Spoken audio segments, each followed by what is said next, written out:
প্রায় 9 থেকে 10 দফা দাবিতে বুধবার বালুরঘাট বিডিওর কাছে ডেপুটেশন দিল সিপিআইএমের 1 নম্বর এরিয়া কমিটি। এদিন মিছিল করে বিডিও অফিসে পৌঁছে স্লোগান ও বিক্ষোভের মাধ্যমে নিজেদের দাবি তুলে ধরেন দলীয় নেতাকর্মীরা। সিপিআইএমের পক্ষ থেকে জানানো হয়, তাদের দাবিগুলির মধ্যে রয়েছে এসআইআর প্রক্রিয়ায় বাদ পড়া বৈধ ভোটারদের নাম দ্রুত ভোটার তালিকায় অন্তর্ভুক্ত করা, লক্ষ্মীর ভাণ্ডারের সমস্ত উপভোক্তাকে অন্নপূর্ণা ভাণ্ডার প্রকল্পের আওতায় আনা, জব কার্ড প্রদান, গ্রামীণ এলাকায় 125 দিনের কাজ চালু করা এবং পেট্রোল, ডিজেল ও রান্নার গ্যাসের মূল্য বৃদ্ধি প্রত্যাহার। এদিন সিপিআইএম কর্মী কি জানিয়েছেন শুনুন। দাদা কি কারণে কি বিক্ষোভ, কি দাবিটা কি আছে? জানেন যে আমরা ভারতের কমিউনিস্ট পার্টি মার্ক্সবাদী সিপিআইএম বালুরঘাট ব্লক, আমরা খুব এই সময়কালের মধ্যে যে সরকার নতুনভাবে প্রতিষ্ঠিত হয়েছে তার কাজকর্ম এবং বিগত দিনে তাদের যে বক্তব্য তার সঙ্গে আমরা কোনো এই মুহূর্তে প্রায় 3 মাসের মধ্যে আমরা সেরকম কিছু দেখতে পাচ্ছি। প্রথম যে বিষয়টা আমাদের মূল দাবি আজকে এখানে আসার, যে এসআইআরে যে 27 লক্ষ যারা নাম ছিল, যারা বিভিন্ন সময়ে যারা ভোট দিয়েছে, তাদেরকে ভোটার তালিকা থেকে তাদের নাম বাদ দিয়ে দেওয়া হয়েছে। এবং সবচেয়ে আশ্চর্য বিষয় যে এই যে 27 লক্ষ যাদের নাম বাদ গেল, তাদেরকে অন্তর্ভুক্তি করবার জন্য যে যত তাড়াতাড়ি করার যে দরকার সেটা তারা করছে না। এবং এই যে 27 লক্ষের নাম বাদ গেল এবং তারা কোনো সরকারি সুযোগ সুবিধাও পাচ্ছে না।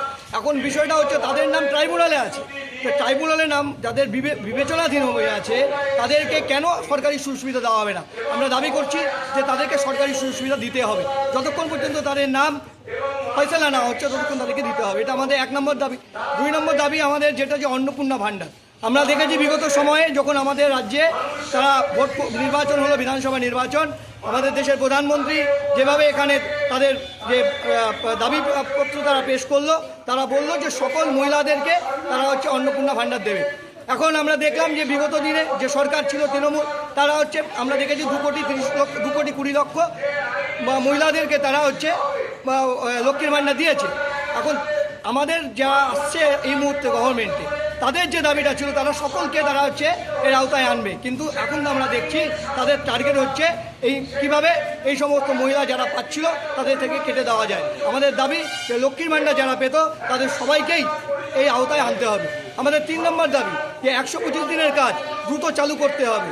4 নম্বর দাবি যে জব কার্ড, অনেকে দেখা যাচ্ছে জব কার্ড নেই, অনেকের আবার বন্ধ হয়ে গেছে, তাহলে অবিলম্বে সেই জব কার্ডগুলোকে চালু করতে হবে। এই দাবিগুলো আমাদের আছে। এরকম প্রায় 8-9 দফা। পঞ্চায়েত ব্যবস্থা, আজকে পঞ্চায়েত ব্যবস্থার কী অবস্থা? প্রধানগুলো নেই, যেখানে প্রধান নেই সেখানকার মানুষদের যে কী দুর্বিষহ অবস্থা, তাদেরকে একটা সার্টিফিকেট নিতে হলে আজকে ব্লকে দৌড়ে আসতে হচ্ছে। আমরা সুবিচার চাই। এরকম প্রায় আমরা 8 দফা দাবি নিয়ে আমরা এসছি বিডিও সাহেবের কাছে। আমরা আমাদের দাবি সঙ্গে তুলে দেবো। আশা করব তিনি আমাদের যে দাবি সেই দাবির সঙ্গে একমত হয়ে তিনি ব্যবস্থা করবেন। কি নাম কি পদে আছেন? সিপিআইএম বালুরঘাট 1 নম্বর এরিয়া কমিটির সম্পাদক। বিক্ষোভ শেষে দলের প্রতিনিধিরা বিডিওর হাতে দাবি সংবলিত স্মারকলিপি তুলে দেন। কর্মসূচিকে ঘিরে বিডিও অফিস চত্বরে মোতায়েন ছিল কড়া পুলিশি নিরাপত্তা। দক্ষিণ দিনাজপুরে বালুরঘাট থেকে নিজস্ব প্রতিনিধি রিপোর্ট, টাইমস 14 বাংলা। স্বেচ্ছাসেবী সংস্থা খুলতে চান? তাহলে রেজিস্ট্রেশন প্রক্রিয়া শুরু করুন। যে কোনো এনজিও খুলতে চাইলে এনজিও কনসালটেন্সি আপনাকে স্বেচ্ছাসেবী সংস্থার নিবন্ধন করাতে সম্পূর্ণ ডকুমেন্টেশন তৈরিতে পূর্ণাঙ্গভাবে সহায়তা করবে।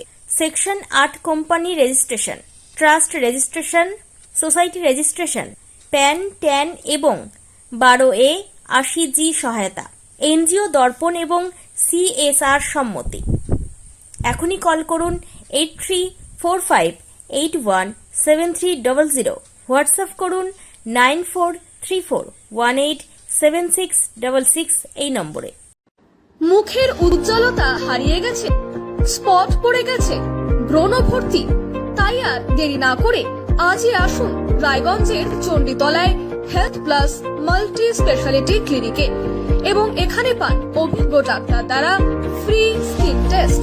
আরো বিস্তারিত জানতে যোগাযোগ করুন 9674895169 এই নম্বরে।